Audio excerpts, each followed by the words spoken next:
Kalau kita tawakal ke Allahnya 100%, Allah nolongnya 100%. Dan ukuran persentase itu yang tahu cuma kita, karena di hati kita itu yang muncul. Ada satu titik keraguan, berarti kurang dari 100%.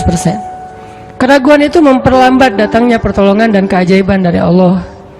Makanya aku tergantung prasangka hambaku kepadaku. Kenapa ada orang di zaman dulu tuh kayak dapat karomah, keajaiban-keajaiban dalam hidupnya, kayak nggak mungkin terjadi secara logika dan ilmiah, karena memang dia yakinnya ke Allah itu 100%. Apakah kalau kayak gitu kita nggak perlu ikhtiar? Perlu, tapi ikhtiar nggak ada hubungannya dengan keyakinan. Ikhtiar itu hubungannya dengan kewajiban. Allah yang suruh ikhtiar, tapi yakin berhasil apa enggak itu urusan yang kedua, urusan hati antara kita dengan Allah Subhanahu Wa Taala. Kayak kita minum obat, tentunya kita harus beli obat yang paling bagus, dokter yang paling recommended, yang spesialis. Oke, itu ikhtiar. Tapi kalau sampai hati kita terlibat dengan ikhtiar itu, meyakini bahwa kalau ini pasti sembuh, kalau ini kayaknya nggak ada harapan, soalnya dokter juga nggak ahli, berarti hati kita sudah terpaut dengan makhluk, dan berarti sudah berkurang yakinnya kepada Allah. Saat itu kita tidak akan melihat keajaiban. Yang terjadi dalam hidup kita saat itu apa? Hal-hal yang ilmiah. Kenapa kita hanya ngalamin hal-hal yang ilmiah? Karena kita yakinnya kepada hal yang ilmiah. Kenapa ada orang yang ngalamin hal-hal yang sifatnya miracle? Karena dia yakinnya kepada mukjizat, yakinnya kepada aun atau pertolongan dari Allah Subhanahu Wa Taala. Jadi bukan kita tidak berikhtiar, ini bab a'malul qulub, amal hati. Apakah hati kita yakin gak sama Allah Subhanahu Wa Taala? Dan Umar mendengar cerita itu semakin yakin sama Allah. Makanya nanti muncul kasus di zaman Umar tuh luar biasa. Ini presiden kalau imannya 100% ke Allah, ada masalah di negaranya tuh, dia tinggal bilang ya Allah, beres tuh masalah. Jadi di Mesir waktu itu ada musim paceklik, sampai sungai Nil tuh hampir habis tuh, sehingga air sungai Nil nggak mengalir lagi ke ladang-ladang jagung, gandumnya orang-orang Mesir.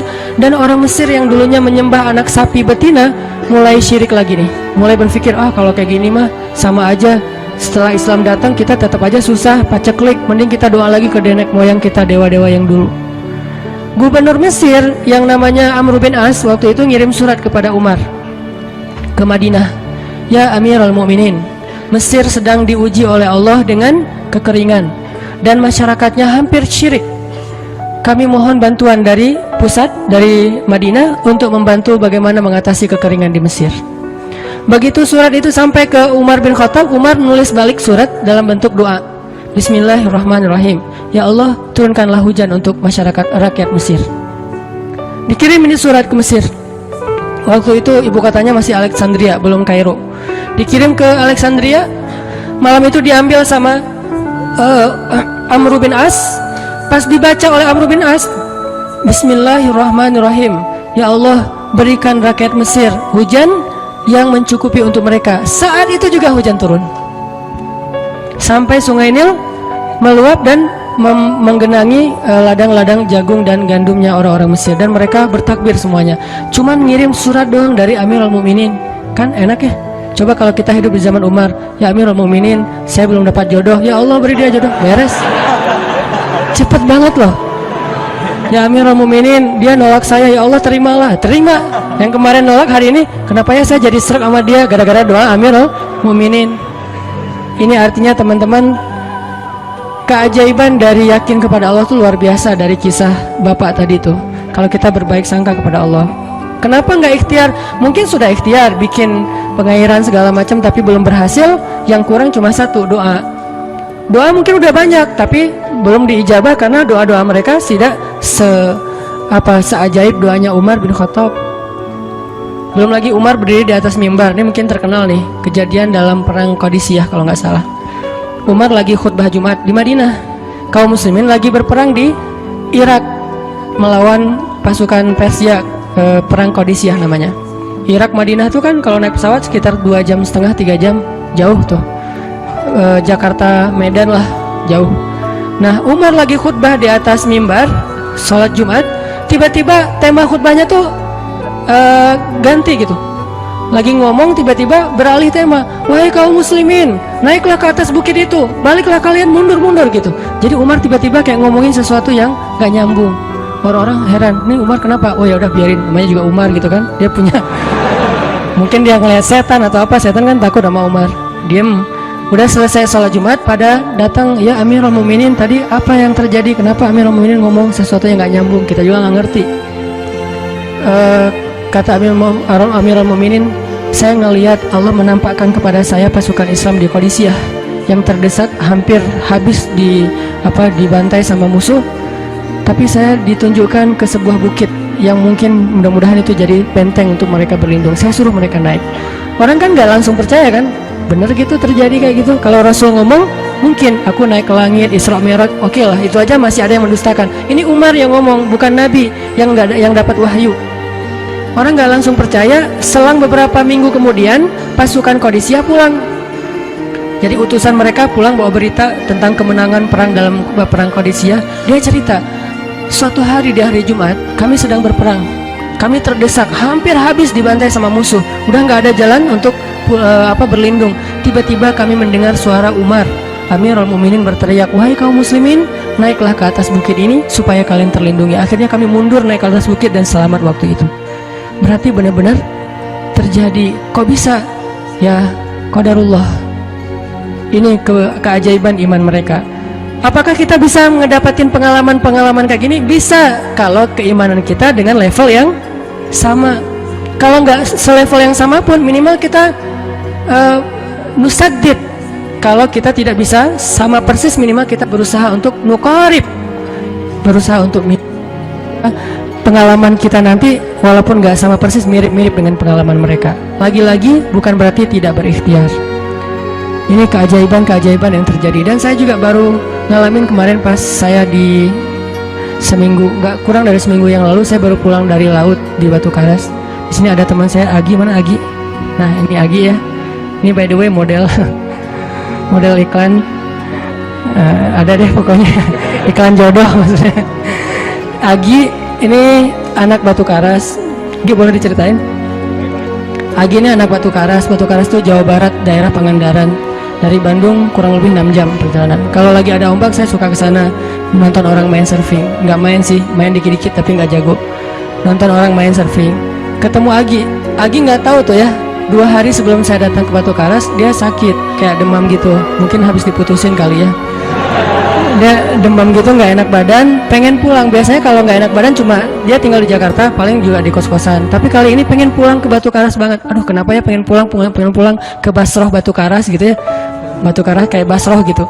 Pengen ke Batu Karas. Pas dia pulang, hari saya lagi mau main tuh, dia diajak sama temennya, ngojek itu berenang yuk gitu. Berenang. Dia ikut, padahal lagi nggak enak badan, tapi pengen berenang. Pas lagi di pantai, saya datang ketemu loh, kayak kenal nih, hitam-hitam ektis gitu. Ternyata ketemu saya, Ustadz Hanan ya, ya kenalan. Ustadz saya tuh ketemu Ustadz kemarin di Maruya pas kajian minggu bulan yang lalu. Cuman karena jamaahnya banyak, saya nggak bisa ketemu Ustadz, nggak bisa salaman. Saya waktu itu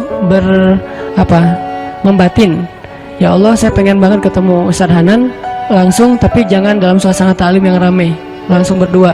Mudah-mudahan terkabulkan. Akhirnya Agi banyak istighfar sebulan istighfar. Akhirnya terjadilah yang tadi itu, dia nggak enak badan. Saya juga tiba-tiba ujuk-ujuk, kenapa ya saya pengen ke Batu Karas, ternyata di sana ada ombak. Kan ada Agi. Ketemu aja di Batu Karas. Itu cara Allah menskenariokan, dan itu terbukti banget loh. Istighfar bukan karena saya orang soleh, dan kita bisa istighfarin siapa aja. Saya pengen ketemu ini, dan itu ajaib. Kalau misalnya nggak ketemu di dunia, insya Allah ketemu dengan orang soleh itu nanti di akhir. Apa ruginya beristighfar dan berdoa? Nggak ada ruginya kan? Ya Allah, saya pengen banget ketemu dengan, misalnya sebutlah ulama yang paling kita ngefans di dunia, siapa gitu, dengan Imam Sudais, Imam Masjidil Haram. Pengen banget jabat tangan sama Imam Masjidil Haram yang imamin umat Islam seluruh dunia gitu. Tapi kan nggak mungkin. Kita umroh, kita haji juga nggak bisa ketemu dengan Imam Sudais. Kita berdiri paling depan ya, di dekat dengan Hajar Aswad. Begitu mau sholat diusir tuh. Begitu selesai salam langsung dipagar betis sama askar-askarnya. Susah ketemu beliau tuh, ajaib banget kalau bisa ketemu. Tapi kan nggak ada salahnya beristighfar kan? Astagfirullah, ya Allah, Sudais, astagfirullah, Sudais, astagfirullah. Terus aja gitu. Pengen ketemu Sudais, Tiba-tiba nih bisa aja sudah datang ke Indonesia, ada seminar apa, mungkin bisa ketemu yang paling logisnya. Atau kalaupun nggak ketemu di dunia, tiba-tiba bangkit dari kubur di sebelah kita. Siapa? Kan kamu sering manggil saya dulu, siapa? Sudais sama ya. Imam Masjidil Haram, Masya Allah Syekh gitu. Dan orang soleh nanti di akhirat, dialah yang salah satu akan menyelamatkan kita dari perjalanan yang sulit selain syafaat Rasulullah SAW. Jadi kalau disebut nama Nabi kita spontan ya, Sallallahu Alaihi Wasallam. Kalau perlu bahkan kayak respect banget gitu kalau disebut nama Nabi langsung Sallallahu Alaihi Wasallam, karena luar biasa jasa Rasulullah. Yang jelas selain Rasulullah Sallallahu Alaihi Wasallam, nanti ulama-ulama orang-orang soleh juga bisa nolongin kita di akhirat. Jadi kalau kita doa, ya Allah pengen banget ketemu si fulan, Syekh fulan, Ustadz fulan, Kiai fulan, kalau nggak ketemu pun di dunia, pasti ketemu di akhirat. Yang jelas harapan kita nggak mungkin Allah abaikan gitu aja, nggak mungkin. Pasti Allah kabulkan. Cuman Allah kadang-kadang menggunakan cara yang lebih baik daripada yang kita pernah bayangin. Ketemu beliau di dunia paling cuma selfie, tapi kalau ketemu di akhirat dibawa selamat di sirat yang panjang, lebih mending mana? Ketemu nih dengan seorang ulama, orang soleh yang kita ngefans banget nih. Pokoknya saya pengen banget selfie sama beliau ya Allah.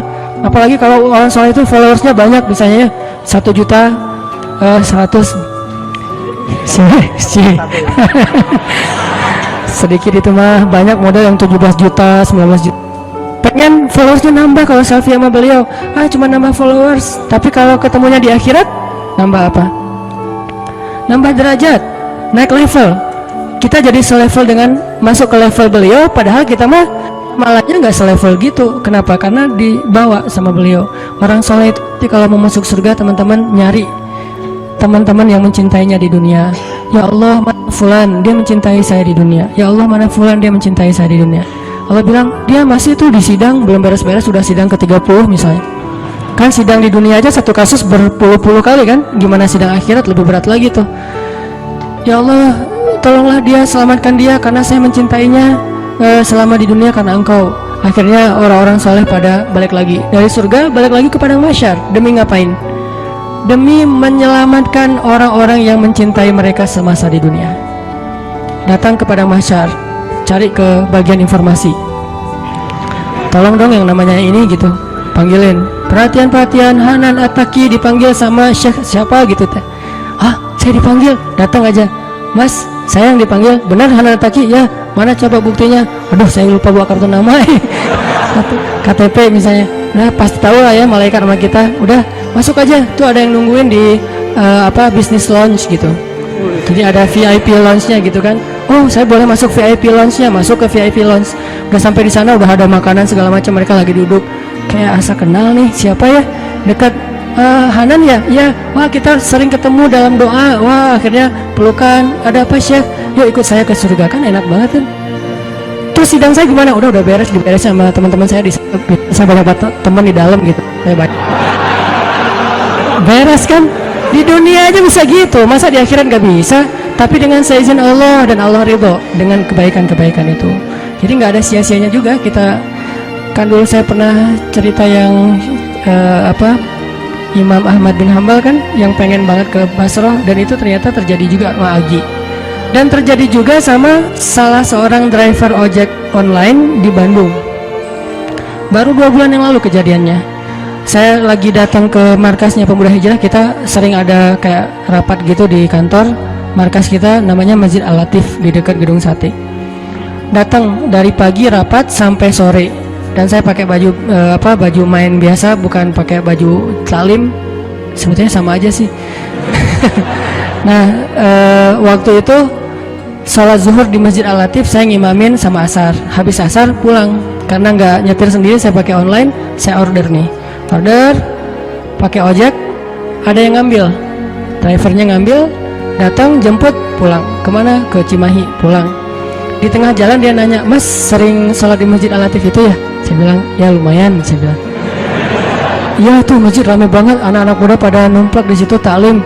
Siapa sih itu? Ada imam muda, bagus suaranya gitu. Ntar jangan GR dulu. Muzammil, oh iya Muzammil, ya bagus loh. Tadi udah GR, ternyata salah. Oh Muzammil, benar-benar Muzammil tuh suaranya bagus banget ya, anak ITB kan? Ya anak ITB ya. Kalau Mas di situ sering ngimamin juga? Ya sesekali sih saya bilang. Dia mulai curiga gitu. Suka ikut talim juga di sana? Ya kadang-kadang saya bilang.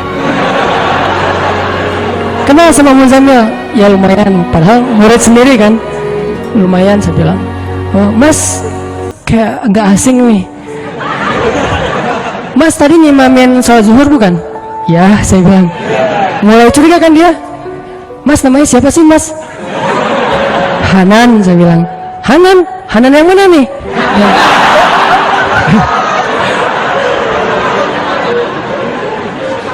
Saya bilang Hanan Taki. Wah langsung oleng dia mah.